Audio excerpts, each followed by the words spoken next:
ਜੀ। ਡਾਕਟਰ ਸਾਹਿਬ, ਮੋਰਚਾ ਨਾਮੀ ਸ਼ਹਿਰ ਉੱਥੇ ਬਣ ਗਏ ਨੇ। ਤੁਸੀਂ ਦੱਸਿਆ ਕਿ ਕਿਸ ਤਰ੍ਹਾਂ ਇਹਨਾਂ 6 ਮਹੀਨਿਆਂ ਦੇ ਵਿੱਚ ਕਿਹੜੀਆਂ ਤਬਦੀਲੀਆਂ ਆਈਆਂ ਨੇ। ਇੰਨਾ ਲੰਬਾ ਸਮਾਂ ਲੰਘਣ ਤੋਂ ਬਾਅਦ ਲੋਕਾਂ ਦਾ ਆਮ ਇਹ ਸਵਾਲ ਹੈ ਕਿ ਜੇ ਵੇਖਿਆ ਜਾਵੇ ਤੇ ਹੁਣ ਤੱਕ ਮੋਰਚੇ ਦੀਆਂ ਕੀ ਪ੍ਰਾਪਤੀਆਂ ਨੇ? ਕੀ ਅਸੀਂ ਉੱਥੇ ਬਿਨਾਂ ਕੁਝ ਹਾਸਲ ਕੀਤਿਆਂ ਇੱਕ ਜ਼ਿੱਦ ਪਗਾਉਣ ਵਾਸਤੇ ਬੈਠੇ ਹੋਏ ਹਾਂ, ਜਾਂ ਸਾਨੂੰ ਲੱਗਦਾ ਹੈ ਕਿ ਸਾਨੂੰ ਅਸਲ ਵਿੱਚ ਉੱਥੋਂ ਕੁਝ ਪ੍ਰਾਪਤ ਹੋਣਾ? देखो, ये सवाल बड़ा गुंझलदार सवाल है, बड़ा डूंगा सवाल है।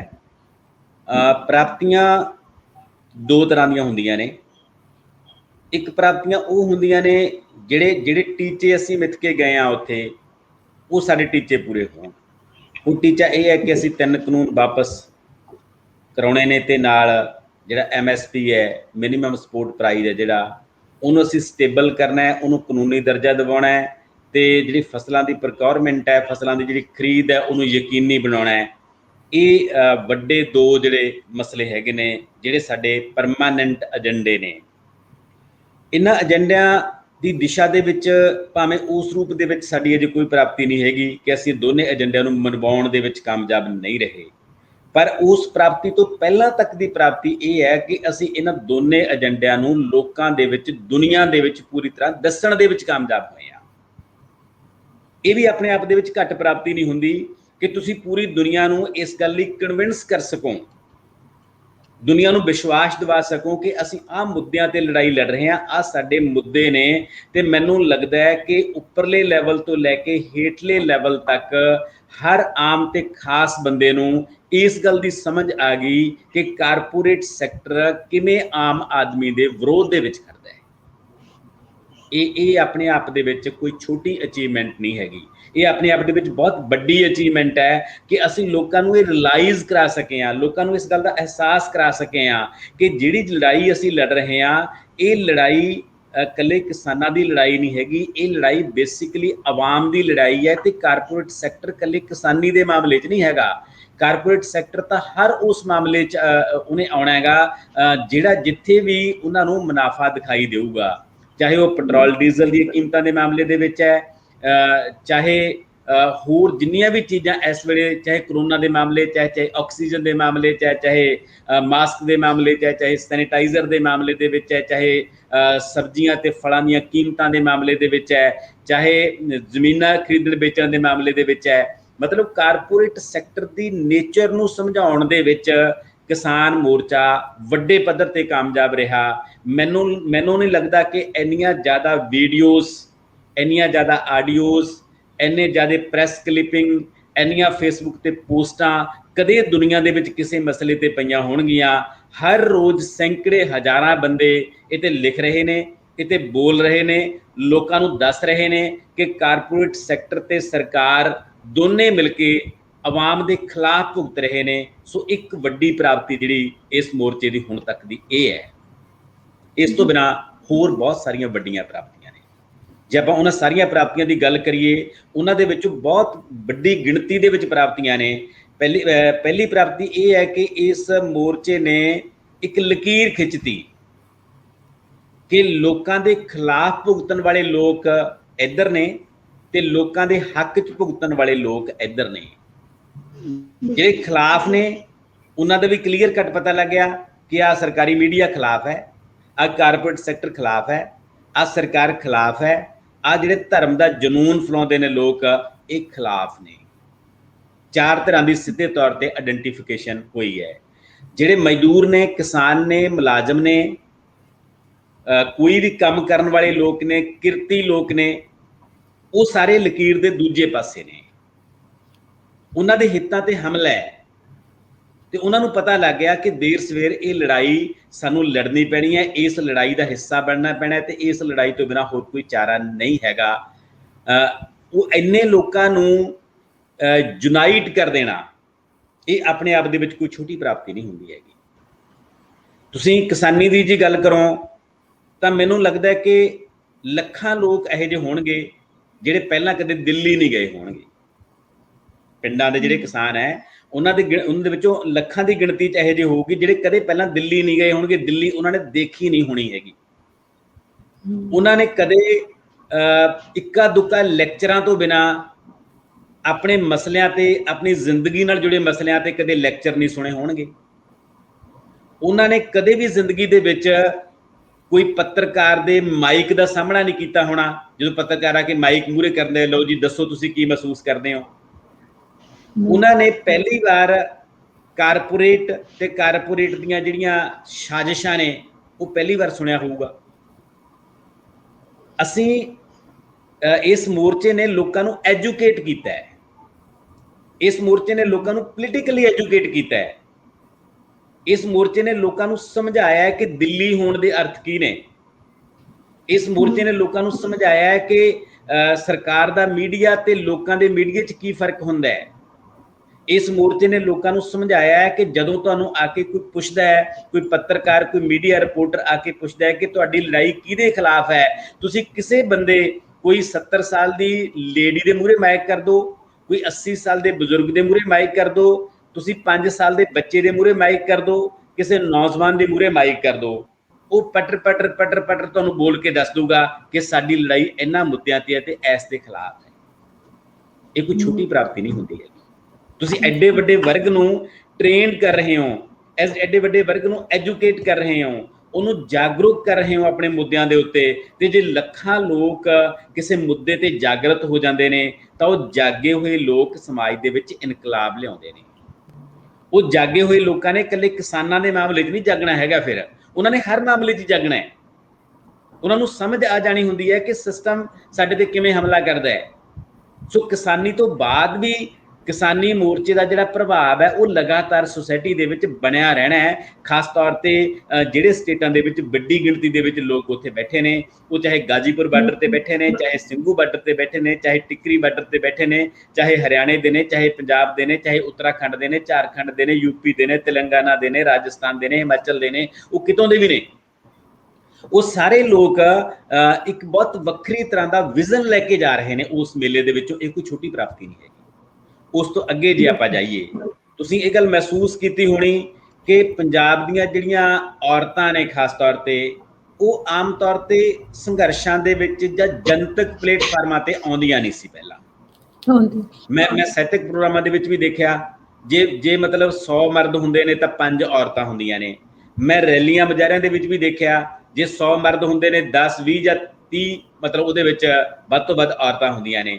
ਪਰ ਕਿਸਾਨ ਮੋਰਚੇ ਨੇ ਔਰਤਾਂ ਨੂੰ ਇੰਨਾ ਕੁ ਐਜੂਕੇਟ ਕੀਤਾ, ਔਰਤਾਂ ਦੇ ਵਿੱਚ ਇੰਨਾ ਕੁ ਕੌਨਫੀਡੈਂਸ ਭਰਿਆ ਕਿ ਵੱਡੀ ਗਿਣਤੀ ਦੇ ਵਿੱਚ ਜਿਹੜੀਆਂ ਔਰਤਾਂ ਕਿਸਾਨ ਮੋਰਚੇ ਦੇ ਵਿੱਚ ਪਹੁੰਚੀਆਂ, ਉਹਨਾਂ ਨੇ ਆਪ ਟਰੈਕਟਰ ਵੀ ਚਲਾਏ, ਉਹਨਾਂ ਨੇ ਆਪ ਮੋਰਚੇ ਨੂੰ ਲੀਡ ਵੀ ਕੀਤਾ, ਉਹਨਾਂ ਨੇ ਆਪ ਮੰਚ ਸੰਚਾਲਨ ਵੀ ਕੀਤਾ, ਉਹਨਾਂ ਨੇ ਆਪ ਲੈਕਚਰ ਵੀ ਕੀਤੇ, ਉਹਨਾਂ ਨੇ ਆਪਣੇ ਝੰਡੇ ਫੜ ਕੇ ਸਿੱਧੇ ਤੌਰ ਤੇ ਮੋਰਚਿਆਂ ਦੀ ਅਗਵਾਈ ਕੀਤੀ, ਉਹਨਾਂ ਨੇ ਸਟੇਜ ਨੂੰ ਮੈਨੇਜ ਕੀਤਾ, ਉਹਨਾਂ ਨੇ ਮੋਰਚੇ ਦੀ ਜਿਹੜੀ ਇਕਨੋਮਿਕ ਸਟ੍ਰੈਟਜੀ ਹੈ ਉਹਨੂੰ ਮੈਨੇਜ ਕੀਤਾ। ਕਹਿਣ ਦਾ ਭਾਵ ਕੋਈ ਇਹੋ ਜਿਹਾ ਮਸਲਾ ਨਹੀਂ ਹੈਗਾ ਜਿਹੜੇ ਮਸਲੇ ਨੂੰ ਔਰਤਾਂ ਨੇ ਹੈਂਡਲ ਨਾ ਕੀਤਾ ਹੋਵੇ।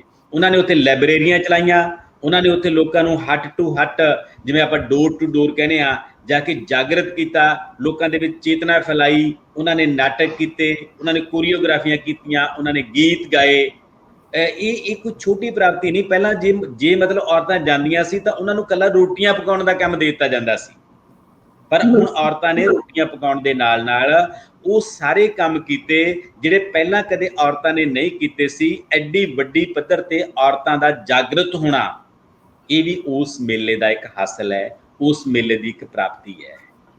ਇਸ ਮੋਰਚੇ ਨੇ ਪਹਿਲੀ ਵਾਰ ਲੋਕਾਂ ਨੂੰ ਇਹ ਮਹਿਸੂਸ ਕਰਾਇਆ ਕਿ ਸਟੇਟ ਵਰਸਸ ਸੈਂਟਰ, ਜਿਹੜਾ ਅਸੀਂ ਫੈਡਰਲਿਜ਼ਮ ਦੀ ਥਿਓਰੀ ਕਹਿੰਦੇ ਆ ਜਿਹਨੂੰ ਅਸੀਂ, ਕਿ ਜਿਹੜੀ ਸਟੇਟ ਹੈ ਉਹਨਾਂ ਦੇ ਆਪਣੇ ਹਿੱਤ ਹੁੰਦੇ ਨੇ, ਜਿਹੜਾ ਸੈਂਟਰ ਹੈ, ਕੇਂਦਰ ਹੈ, ਉਹਦੇ ਆਪਣੇ ਹਿੱਤ ਹੁੰਦੇ ਨੇ। ਪਹਿਲੀ ਵਾਰ ਇਸ ਲੜਾਈ ਨੂੰ ਕਿਸਾਨ ਮੋਰਚੇ ਨੇ ਵੱਡੇ ਪੱਧਰ ਤੇ ਸਾਹਮਣੇ ਲਿਆਂਦਾ। ਜਿੰਨੀਆਂ ਵੀ ਖੇਤਰੀ ਪਾਰਟੀਆਂ ਨੇ ਉਹਨਾਂ ਨੂੰ ਇਸ ਗੱਲ ਤੇ ਮਜਬੂਰ ਕੀਤਾ ਕਿ ਤੁਸੀਂ ਸਟੇਟ ਦੇ ਹਿੱਤਾਂ ਦੇ ਵਿੱਚ ਖੜੋ, ਕੇਂਦਰ ਦੇ ਹਿੱਤਾਂ 'ਚ ਨਾ ਖੜੋ। ਉਹਦੇ ਵਿੱਚੋਂ ਪੰਜਾਬ ਦੀ ਸਿਆਸਤ ਦੇ ਵਿੱਚ ਅਕਾਲੀ ਦਲ ਦਾ ਕੇਂਦਰ ਨਾਲੋਂ ਵੱਖ ਹੋਣਾ ਤੇ ਹਰਿਆਣੇ ਦੇ ਵਿੱਚ ਪੂਰਾ ਪ੍ਰੈਸ਼ਰ ਉਹਨਾਂ ਤੇ ਬਿਲਡਅਪ ਹੋਣਾ JJP ਪਾਰਟੀ ਦੇ ਉੱਤੇ ਕਿ ਉਹ ਤੋਂ ਸਮਰਥਨ ਵਾਪਸ ਲਵੇ, ਮਮਤਾ ਬੈਨਰਜੀ ਦਾ ਕਿਸਾਨਾਂ ਦੇ ਨਾਲ ਆਉਣਾ, ਅਖਿਲੇਸ਼ ਯਾਦਵ ਦਾ ਕਿਸਾਨਾਂ ਦੇ ਨਾਲ ਆਉਣਾ। ਪਰ ਜਿੰਨੀਆਂ ਵੀ ਹਿੰਦੁਸਤਾਨ ਦੀਆਂ ਖੇਤਰੀ ਪਾਰਟੀਆਂ ਸੀਆਂ ਜਿਹੜੀਆਂ ਰਾਜਾਂ ਨੂੰ ਬਿਲੋਂਗ ਕਰਦੀਆਂ ਨੇ, ਉਹਨਾਂ ਪਾਰਟੀਆਂ ਨੇ ਇਕੱਠੇ ਹੋਣਾ ਸ਼ੁਰੂ ਕੀਤਾ ਹੈ, ਉਹਨਾਂ ਪਾਰਟੀਆਂ ਨੇ ਯੂਨਾਈਟ ਹੋਣਾ ਸ਼ੁਰੂ ਕੀਤਾ ਹੈ। ਨਹੀਂ ਤਾਂ ਕੇਂਦਰ ਨੇ ਕਿਸੇ ਵੀ ਮਾਮਲੇ ਤੇ ਕਾਨੂੰਨ ਬਣਾ ਕੇ ਸਾਰਾ ਕੁਝ ਆਪਣੇ ਹੱਥ ਦੇ ਵਿੱਚ ਲੈ ਲੈਣਾ ਸੀ, ਕਿਉਂਕਿ ਜਿਹੜਾ ਖੇਤੀ ਸੈਕਟਰ ਹੈ ਇਹ ਸਟੇਟ ਸਬਜੈਕਟ ਹੈ, ਨਾ ਕਿ ਕੇਂਦਰ ਦਾ ਸਬਜੈਕਟ ਨਹੀਂ ਹੈਗਾ। ਇਹ ਇੱਕ ਸਟੇਟ ਦੇ ਸਬਜੈਕਟ ਤੇ ਕੇਂਦਰ ਕਾਨੂੰਨ ਬਣਾ ਰਿਹਾ ਹੈ, ਜਿਹੜਾ ਕਿ ਬਿਲਕੁਲ ਗਲਤ ਹੈ, ਸਰਾਸਰ ਗਲਤ ਹੈ। ਤੇ ਕਿਸਾਨਾਂ ਨੇ ਇਸ ਲੜਾਈ ਨੂੰ ਮੂਹਰਲੇ ਫਰੰਟ ਤੇ ਲਿਆਂਦਾ ਕਿ ਇਹ ਲੜਾਈ ਹੈ ਜਿਹੜੀ ਉਹ ਮਤਲਬ ਕਾਨੂੰਨਾਂ ਦੇ ਵਿੱਚ ਸੋਧ ਕਰਾਉਣ ਦੀ ਲੜਾਈ ਨਹੀਂ ਹੈਗੀ। ਬੇਸਿਕਲੀ ਇਹ ਲੜਾਈ ਇਸ ਗੱਲ ਦੀ ਹੈ ਕਿ ਕੇਂਦਰ ਦਾ ਕਾਨੂੰਨ ਬਣਾਉਣਾ ਹੀ ਗਲਤ ਸੀ। ਕੇਂਦਰ ਰਾਜਾਂ ਦੇ ਅਧਿਕਾਰਾਂ ਦੀ ਦਖਲਅੰਦਾਜ਼ੀ ਕਰਕੇ ਕਾਨੂੰਨ ਬਣਾ ਹੀ ਨਹੀਂ ਸਕਦਾ ਸੀ। ਇਸ ਮਸਲੇ ਤੇ ਕਾਨੂੰਨ ਬਣਾਉਣੇ ਹੀ ਰਾਜਾਂ ਨੇ ਸੀ। ਸੋ ਉਸ ਕਾਨੂੰਨ ਨੂੰ ਬਣਾਉਣ ਨੂੰ ਹੀ ਚੈਲੰਜ ਕੀਤਾ ਕਿਸਾਨਾਂ ਨੇ, ਤੇ ਇਹ ਫੈਡਰਲਿਜ਼ਮ ਦੇ ਐਂਗਲ ਤੋਂ ਵੱਡੀ ਲੜਾਈ ਹੈ। ਤੇ ਜੇ ਮੈਂ ਇਸ ਮਾਮਲੇ 'ਚ ਲਾਸਟ ਗੱਲ ਕਰਾਂ, ਪ੍ਰਾਪਤੀਆਂ ਦੇ ਮਾਮਲੇ 'ਚ ਬਹੁਤ ਸਾਰੀਆਂ ਪ੍ਰਾਪਤੀਆਂ ਨੇ। ਕੱਲੀਆਂ ਪ੍ਰਾਪਤੀਆਂ ਤੇ ਆਪਾਂ 2 ਘੰਟੇ ਦਾ ਪ੍ਰੋਗਰਾਮ ਕਰ ਸਕਦੇ ਹਾਂ, ਪਰ ਇੱਕ ਪ੍ਰਾਪਤੀ ਜਿਹੜੀ ਹੋਰ ਬਹੁਤ ਵੱਡੀ ਹੈ, ਇਸ ਮੋਰਚੇ ਨੇ ਪਹਿਲੀ ਵਾਰ ਜਾਤਾਂ ਦੀਆਂ ਬਲਗਣਾ ਤੋੜੀਆਂ, ਪਹਿਲੀ ਵਾਰ ਧਰਮ ਦੀਆਂ ਬਲਗਣਾ ਤੋੜੀਆਂ, ਭਾਸ਼ਾਵਾਂ ਦੀਆਂ ਬਲਗਣਾ ਤੋੜੀਆਂ, ਜਿਹੜੇ ਰੀਜ਼ਨਸ ਸੀ ਬਣੇ ਹੋਏ ਵੱਖ-ਵੱਖ ਖੇਤਰਾਂ ਦੀਆਂ ਬਲਗਣਾ ਤੋੜੀਆਂ, ਤੇ ਪਹਿਲੀ ਵਾਰ ਲੋਕਾਂ ਨੂੰ ਧਰਮਾਂ, ਜਾਤਾਂ, ਭਾਸ਼ਾਵਾਂ, ਖਿੱਤਿਆਂ, ਰੰਗਾਂ, ਨਸਲਾਂ ਤੋਂ ਉੱਪਰ ਉੱਠ ਕੇ ਰੋਜੀ ਰੋਟੀ ਦੇ ਮੁੱਦੇ ਤੇ ਇਕੱਠਾ ਕੀਤਾ। ਨਹੀਂ ਤਾਂ ਸਾਡੇ ਹਿੰਦੁਸਤਾਨ ਦੇ ਵਿੱਚ ਕਦੇ ਮੰਦਿਰ ਦਾ ਮਸਲਾ ਬਣ ਜਾਂਦਾ ਹੈ, ਕਦੇ ਗੁਰਦੁਆਰੇ ਦਾ ਮਸਲਾ ਬਣ ਜਾਂਦਾ ਹੈ, ਕਦੇ ਮਸਜਿਦ ਦਾ ਮਸਲਾ ਬਣ ਜਾਂਦਾ ਹੈ, ਕਦੇ ਸ਼੍ਰੀ ਰਾਮ ਦਾ ਮਸਲਾ ਬਣ ਜਾਂਦਾ ਹੈ। ਇਹੋ ਜਿਹੇ ਇਮੋਸ਼ਨਲ ਪੱਤੇ ਖੇਡ ਕੇ ਸਾਡੀਆਂ ਸਿਆਸਤਾਂ ਹੁਣ ਤੱਕ ਚੱਲਦੀਆਂ ਰਹੀਆਂ ਨੇ। ਰੋਜੀ ਰੋਟੀ ਦੇ ਮਸਲੇ ਤੇ ਸਾਡਾ ਹਿੰਦੁਸਤਾਨ ਦੀਆਂ ਕਿਸੇ ਪਾਰਟੀ ਨੇ ਕਦੇ ਕੋਈ ਏਜੰਡਾ ਨਹੀਂ ਬਣਾਇਆ ਸੀ। ਪਹਿਲੀ ਵਾਰ ਕਿਸਾਨ ਮੋਰਚੇ ਨੇ ਐਡੇ ਵੱਡੇ ਲੈਵਲ ਤੇ ਇਹ ਸਿੱਧ ਕੀਤਾ ਕਿ ਜਮਾਤ ਹੈ, ਬੇਸਿਕਲੀ 2 ਜਮਾਤਾਂ ਨੇ। ਇੱਕ ਜਮਾਤ ਹੈ ਕਿਰਤ ਕਰਨ ਵਾਲੀ ਜਮਾਤ, ਇੱਕ ਜਮਾਤ ਹੈ ਕਿਰਤ ਨੂੰ ਲੁੱਟਣ ਵਾਲੀ ਜਮਾਤ, ਜਿਹਦੇ ਵਿੱਚ ਸਰਕਾਰੀ ਮੀਡੀਆ ਆ ਜਾਂਦਾ ਹੈ, ਜਿਹਦੇ ਵਿੱਚ ਸਾਰਾ ਕਾਰਪੋਰੇਟ ਸੈਕਟਰ ਆ ਜਾਂਦਾ ਹੈ, ਜਿਹਦੇ ਵਿੱਚ ਜਨੂਨੀ ਲੋਕ ਆ ਜਾਂਦੇ ਨੇ, ਅੰਧ ਵਿਸ਼ਵਾਸੀ ਲੋਕ ਆ ਜਾਂਦੇ ਨੇ, ਜਿਹਦੇ ਵਿੱਚ ਸਰਕਾਰ ਆ ਜਾਂਦੀ ਹੈ। ਇਹ ਸਾਰੇ ਲੁਟੇਰੀ ਜਮਾਤ ਹੈ।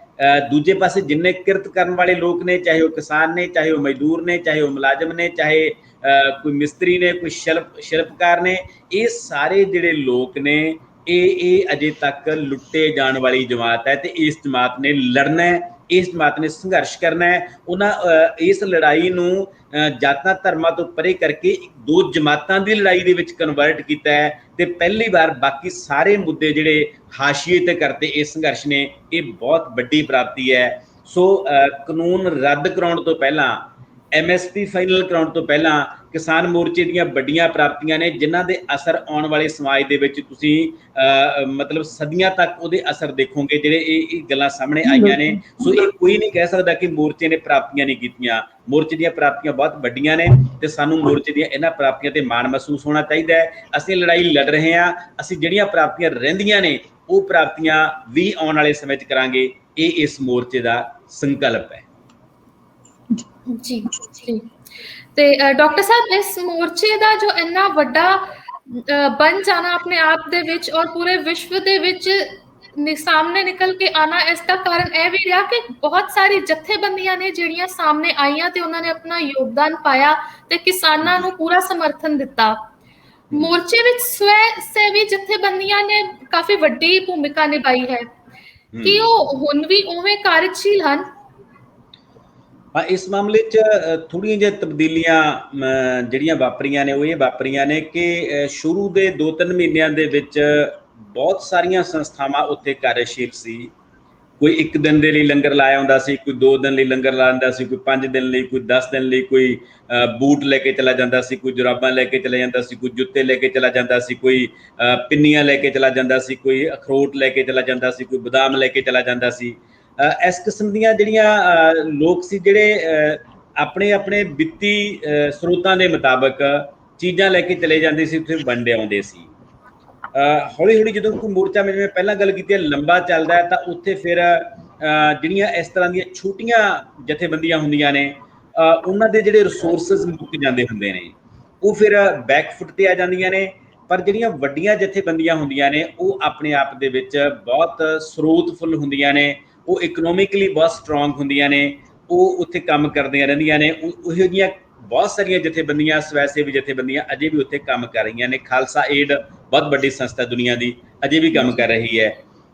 ਮੈਂ ਹੁਣੇ ਉੱਥੇ ਇੱਕ ਹੋਰ ਜਥੇਬੰਦੀ, ਉਹਦਾ ਕੋਈ ਉਵੇਂ ਪ੍ਰੋਪਰ ਨਾਂ ਨਹੀਂ ਹੈਗਾ, ਪਰ ਉਹ ਬਹੁਤ ਕਮਾਲ ਦੀ ਗੱਲ ਹੈ ਕਿ ਉਹਨਾਂ ਨੇ ਉੱਥੇ ਇੱਕ ਪਿੰਡ ਵਸਾਇਆ ਜਿਹਦਾ ਨਾਂ ਰੱਖਿਆ ਕੈਲੀਫੋਰਨੀਆ ਪਿੰਡ।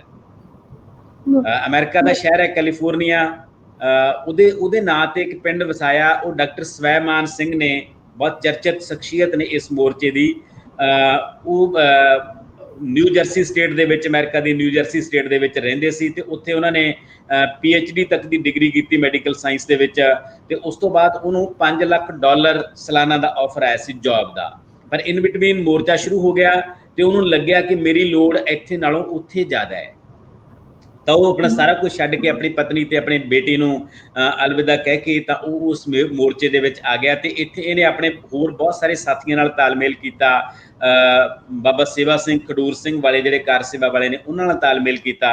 ਤਾਂ ਉਹਨਾਂ ਨੇ ਉੱਥੇ ਲਗਭਗ 10-15 ਹਜ਼ਾਰ ਲੋਕਾਂ ਵਾਸਤੇ ਇੱਕ ਰੈਣ ਬਸੇਰਾ ਬਣਾਇਆ।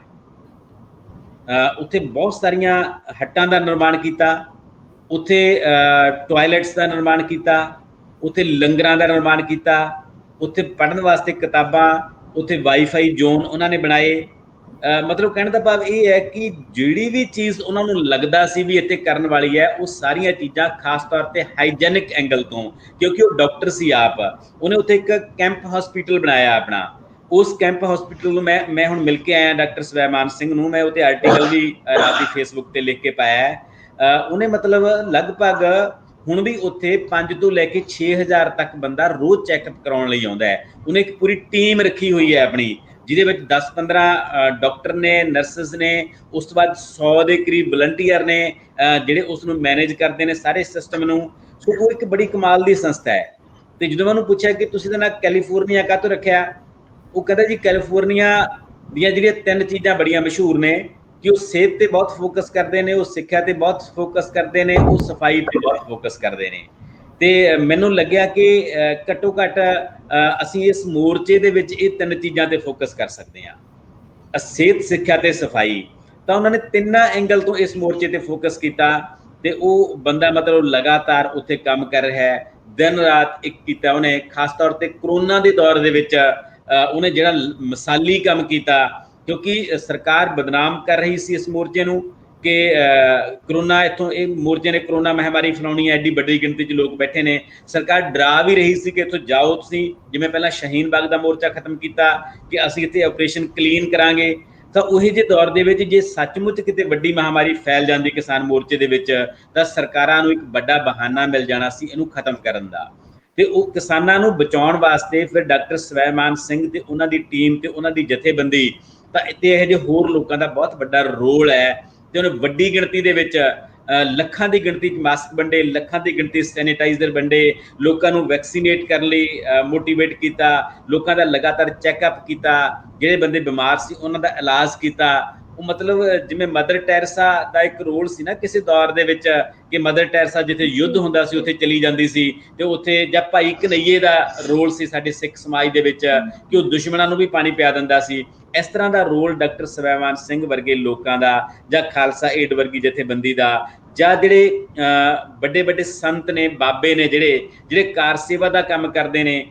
ਅਸੀਂ ਗਾਜ਼ੀਪੁਰ ਮੋਰਚੇ ਤੇ ਗਏ, ਉੱਥੇ ਵੀ ਬਾਬਿਆਂ ਨੇ ਮਤਲਬ ਉੱਥੇ ਬਕਾਇਦਾ ਲੰਗਰ ਲਾਏ ਹੋਏ, ਉਸੇ ਤਰ੍ਹਾਂ ਮਤਲਬ ਉਹਨਾਂ ਦਾ ਲੰਗਰਾਂ ਦੇ ਵਿੱਚ ਉਤਸ਼ਾਹ ਹੈ। ਸੋ ਉਹ ਸਾਰੀਆਂ ਸੰਸਥਾਵਾਂ, ਵੱਡੀਆਂ ਸੰਸਥਾਵਾਂ ਅਜੇ ਵੀ ਉੱਥੇ ਕੰਮ ਕਰ ਰਹੀਆਂ ਨੇ, ਪਰ ਛੋਟੀਆਂ ਛੋਟੀਆਂ ਸੰਸਥਾਵਾਂ ਸੀ ਜਿਹੜੀਆਂ ਥਾਂ ਥਾਂ ਤੇ ਜਿਨ੍ਹਾਂ ਨੇ ਲਾਇਆ ਹੋਇਆ ਸੀ ਕੋਈ 1 ਦਿਨ ਵਾਸਤੇ, 2 ਦਿਨ ਵਾਸਤੇ, ਉਹ ਸੰਸਥਾਵਾਂ ਘਟੀਆਂ ਨੇ। ਉਹਨਾਂ ਦੀ ਥਾਂ ਤੇ ਕਿਸਾਨਾਂ ਨੇ ਫਿਰ ਆਪ ਮਿਲ ਕੇ ਆਪਣੇ ਲੰਗਰ ਵੀ ਤਿਆਰ ਕਰਨੇ ਸ਼ੁਰੂ ਕੀਤੇ ਨੇ। ਉੱਥੇ ਮੈਂ ਇੱਕ ਹਰਿਆਣੇ ਦੀ ਇੱਕ ਸੰਸਥਾ ਨੂੰ ਮਿਲ ਕੇ ਆਇਆ, ਹਰਿਆਣੇ ਦਾ ਇੱਕ ਰਤੀਆ ਕਸਬਾ ਹੈ, ਤਾਂ ਉੱਥੇ ਰਤੀਏ ਦੇ ਲੋਕਾਂ ਨੇ ਲੰਗਰ ਲਾਇਆ ਹੈ। ਉਸ ਲੰਗਰ ਦੇ ਵਿੱਚ ਵੀ 3000 ਤੋਂ ਲੈ ਕੇ 4000 ਤੱਕ ਰੋਜ਼ ਕਿਸਾਨ ਲੰਗਰ ਛਕਦੇ ਨੇ, ਤੇ ਉਹ ਕਿਸਾਨ ਹੀ ਨੇ ਸਾਰੇ ਜਿਨ੍ਹਾਂ ਨੇ ਲੰਗਰ ਚਲਾਇਆ ਹੋਇਆ ਹੈ। ਉਹਨਾਂ ਨੂੰ ਮਤਲਬ ਆਲੇ ਦੁਆਲੇ ਦੇ ਪਿੰਡਾਂ ਤੋਂ ਅਜੇ ਵੀ ਉਸ ਤਰ੍ਹਾਂ ਰਾਸ਼ਨ ਆਉਂਦਾ, ਉਸੇ ਤਰ੍ਹਾਂ ਸਮਾਨ ਆਉਂਦਾ ਹੈ।